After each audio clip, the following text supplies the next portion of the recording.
जो एक बड़ी कंपनी में काम करता था। उसके पास पैसा था, कार थी, दोस्त थे, पार्टी थी, सब कुछ था, लेकिन फिर भी मन अशांत था। हर समय एक सवाल उसके दिमाग में चलता रहता, अगली प्रमोशन कब मिलेगी, नया फोन कब खरीदूंगा। वह हमेशा भविष्य की चिंता करता और कभी वर्तमान में नहीं जीता। अध्याय 2, तारा की दुनिया। तारा 26 साल की एक कलाकार थी। वह साधारण जीवन जीती थी, प्रकृति से प्रेम करती थी और ध्यान मेडिटेशन करती थी। उसके लिए जीवन सिर्फ भौतिक चीजों तक सीमित नहीं था, बल्कि मानसिक शांति भी जरूरी थी। उसके पेंटिंग्स गौतम बुद्ध की शिक्षाओं से प्रेरित होते थे।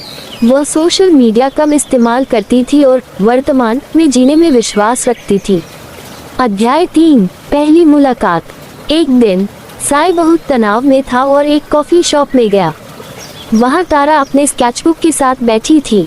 साई ने उसकी पेंटिंग की ओर देखा। उसने एक शांत झील और ध्यान में बैठे एक व्यक्ति का चित्र बनाया था। साई ने पूछा, तुम क्या बना रही हो? तारा ने मुस्कुराकर कहा, एक ऐसी तस्वीर जो लोगों को खुद को समझने में मदद करे। साई ने हंसकर कहा, खुद को समझना? मैं तो खुद को ही नहीं जानता। तारा ने गहरी बात कही, क्योंकि तुम हमेशा बाहर की चीजों में खुशियाँ खोजते रहते हो। जब तक तुम अपने अंदर नहीं झांकोगे, शांति नहीं मिलेगी। अध्याय 4, बदलाव की शुरुआत। साई और तारा की बातें बढ़ने लगी। तारा ने साई को ध्यान, मेडिटेशन, माइंडफुलनेस और इच्छाओं पर नियंत्रण की बातें समझाई। एक दिन तारा ने उसे बुद्ध की एक कहानी सुनाई। एक व्यक्ति बुद्ध के पास आया और बोला, मैं शांति चाहता हूँ। बुद्ध मुस्कुराए और बोले, पहले मैं हटाओ, फिर चाहता हूँ हटाओ। तुम्हारे पास केवल शांति रह जाएगी। साई को ये बात बहुत गहरी लगी।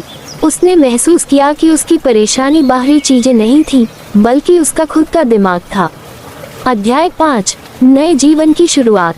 साई ने धीरे धीरे अपनी आदतें बदलनी शुरू की। अब वह सोशल मीडिया पर कम और खुद पर ज्यादा ध्यान देने लगा। वह हर समय नए सपनों की दौड़ में भागने के बजाय वर्तमान में जीने की कोशिश करने लगा।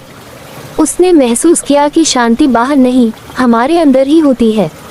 तारा ने जो सिखाया वही साई के जीवन का नया मंत्र बन गया। योजक चिन्ह, योजक चिन्ह, योजक चिन्ह। Small diamond. इस कहानी से सीख स्मॉल डायमंड। बाहरी चीजों से नहीं, शांति भीतर से आती है।